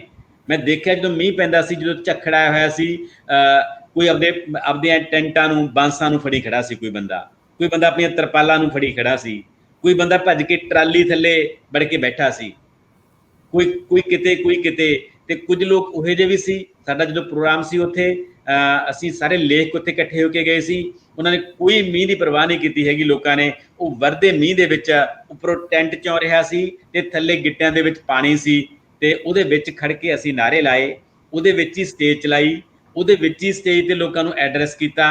ਸੋ ਮੀਂਹ ਵੀ ਉੱਤੇ ਪੈਂਦਾ ਰਿਹਾ, ਥੱਲੇ ਵੀ ਮੀਂਹ, ਕੱਪੜੇ ਵੀ ਭਿੱਜੇ ਹੋਏ, ਪਰ ਲੋਕਾਂ ਦਾ ਹੌਸਲਾ ਬੁਲੰਦ ਸੀ। ਲੋਕ ਉਹਦੇ ਵਿੱਚ ਵੀ ਨਾਅਰੇ ਲਾ ਰਹੇ ਸੀ, ਲੋਕ ਉਹਦੇ ਵਿੱਚ ਵੀ ਸੁਣ ਰਹੇ ਸੀ ਆਪਦੇ ਲੇਖਕਾਂ ਨੂੰ। ਤੇ ਇਹ ਕਮਾਲ ਦਾ ਜਿਹੜਾ ਸਿਨੈਰੀਓ ਸੀ, ਇੰਨਾ ਜਜ਼ਬਾ ਲੋਕਾਂ ਦੇ ਵਿੱਚ ਅਜੇ ਪਿਆ। ਉਹਦੇ ਵਿੱਚ ਔਰਤਾਂ ਵੀ, ਅੱਧੀਆਂ ਔਰਤਾਂ ਸੀਗੀਆਂ ਲਗਭਗ, ਤੇ ਉਵੇਂ ਜਿਵੇਂ ਆਪਦੇ ਝੰਡੇ ਫੜ ਕੇ ਉਹ ਨਾਅਰੇ ਲਾਉਂਦੀਆਂ ਹੋਈਆਂ ਆ ਰਹੀਆਂ ਸੀ ਤੇ ਨਾਅਰੇ ਲਾਉਂਦੀਆਂ ਹੋਈਆਂ ਜਾ ਰਹੀਆਂ ਸੀ। ਇਹ ਮਤਲਬ ਕ੍ਰਿਸ਼ਮਾ ਹੀ ਅਸਲ ਦੇ ਵਿੱਚ ਮਨੁੱਖੀ ਇਤਿਹਾਸ ਦਾ, ਕਿ ਇੰਨੀਆਂ ਭੈੜੀਆਂ ਹਾਲਤਾਂ ਦੇ ਵਿੱਚ, ਇੰਨੀਆਂ ਮਾੜੀਆਂ ਸਹੂਲਤਾਂ ਦੇ ਵਿੱਚ ਉਹ ਲੋਕ 6 ਮਹੀਨਿਆਂ ਤੋਂ ਡਟੇ ਬੈਠੇ ਨੇ। ਅਗਲੇ 6 ਮਹੀਨਿਆਂ ਦਾ ਸਿਲਸਿਲਾ ਸ਼ੁਰੂ ਹੋ ਗਿਆ, ਤੇ ਸਿਜਦਾ ਇਹਨਾਂ ਲੋਕਾਂ ਨੂੰ, ਸਲਿਊਟ ਹੈ ਇਹਨਾਂ ਲੋਕਾਂ ਨੂੰ ਹੋਰ ਤਾਕਤ ਆਪਾਂ ਦਈਏ, ਇਹਨਾਂ ਲੋਕਾਂ ਲਈ ਹੋਰ ਦੁਆਵਾਂ ਕਰੀਏ। ਕਿਸੇ ਸੱਤਾ ਨੂੰ ਇਹਨਾਂ ਦਾ ਫਿਕਰ ਨਹੀਂ ਹੈਗਾ, ਜਿਹੜੀ ਸਭ ਤੋਂ ਵੱਡੀ ਗੱਲ ਹੈ। ਪੱਥਰ ਹੋ ਗਈ ਸਾਡੀ ਸੱਤਾ, ਜਿਹੜੀ ਕਦੇ ਮਹਿਸੂਸ ਹੀ ਨਹੀਂ ਕਰਦੀ ਹੈਗੀ ਇਸ ਸਪੀਡ ਨੂੰ। ਸੋ ਬਹੁਤ ਦੁਸ਼ਵਾਰੀਆਂ ਨੇ। ਇਹਨਾਂ ਦੁਸ਼ਵਾਰੀਆਂ ਦੇ ਵਿੱਚ ਉਹ ਬੰਦੇ ਆਪਣੀਆਂ ਸਰਦਾਰੀਆਂ ਨੂੰ ਕਾਇਮ ਰੱਖ ਕੇ ਖੜੇ ਨੇ। ਇਹ ਆਪਣੇ ਆਪ ਦੇ ਵਿੱਚ ਵੱਡੀ ਅਚੀਵਮੈਂਟ ਹੈ ਜੀ।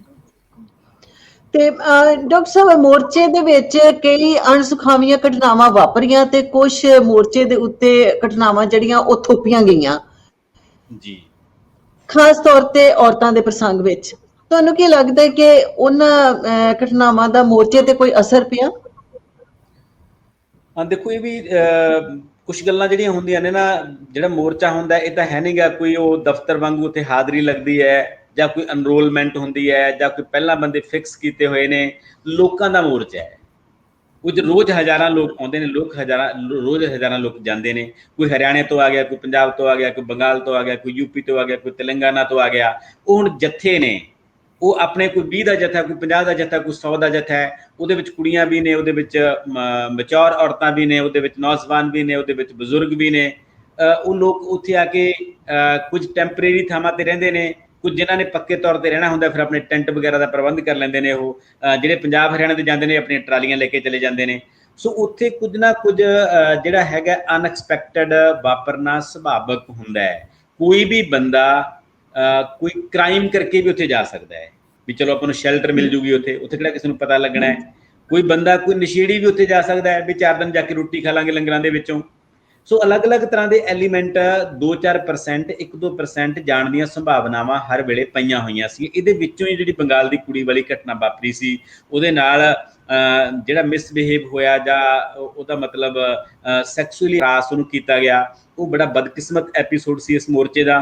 ਪਰ ਉਹਦੇ ਨਾਲ ਵੀ ਇਸ ਮੋਰਚੇ ਦੀ ਆਨ ਸ਼ਾਨ ਤੇ ਕੋਈ ਫਰਕ ਨਹੀਂ ਪਿਆ। ਸਗੋਂ ਉਸ ਲੜਕੀ ਦੇ ਬਾਪ ਨੇ ਇਹ ਕਿਹਾ ਕਿ ਮੇਰੀ ਕੁੜੀ ਇਹ ਕਹਿ ਕੇ ਗਈ ਹੈ ਕਿ ਮੇਰੇ ਨਾਲ ਕੋਈ ਦੁਸ਼ਕਰਮ ਕਰਨ ਵਾਲੇ ਬੰਦਿਆਂ ਨੂੰ ਤਾਂ ਸਜ਼ਾ ਮਿਲੇ, ਪਰ ਮੇਰੇ ਇਸ ਗੱਲ ਦੇ ਨਾਲ ਮੋਰਚਾ ਬਦਨਾਮ ਨਾ ਹੋਵੇ। ਮੈਂ ਮੋਰਚੇ ਦੇ ਨਾਲ ਉਵੇਂ ਹੀ ਖੜੀ ਹਾਂ, ਮੋਰਚੇ ਦਾ ਕੋਈ ਕਸੂਰ ਨਹੀਂ ਹੈਗਾ। ਤੇ ਮੋਰਚੇ ਦੀ ਲੀਡਰਸ਼ਿਪ ਨੇ ਜਿਵੇਂ ਇਸ ਮਸਲੇ ਨੂੰ ਹੈਂਡਲ ਕੀਤਾ, ਕਿਸੇ ਵੀ ਰੂਪ ਦੇ ਵਿੱਚ ਉਹਨਾਂ ਦੋਸ਼ੀਆਂ ਨੂੰ ਬਚਾਉਣ ਦੀ ਕੋਸ਼ਿਸ਼ ਨਹੀਂ ਕੀਤੀ, ਸਗੋਂ ਕੋਆਪਰੇਟ ਕੀਤਾ ਕਿ ਪੁਲਿਸ ਉਹਨਾਂ ਨੂੰ ਅਰੈਸਟ ਕਰੇ। ਉਸ ਕੁੜੀ ਲਈ ਜਿੰਨਾ ਕੁਝ ਉਹ ਕਰ ਸਕਦੇ ਸੀ, ਉਸ ਕੁੜੀ ਲਈ ਜਿੰਨਾ ਕੀਤਾ, ਉਹਦੇ ਪਿਤਾ ਨੂੰ ਜਿੰਨਾ ਕੋਆਪਰੇਟ ਕਰ ਸਕਦੇ ਸੀ, ਉਹਦੇ ਪਿਤਾ ਨੂੰ ਕੋਆਪਰੇਟ ਕੀਤਾ।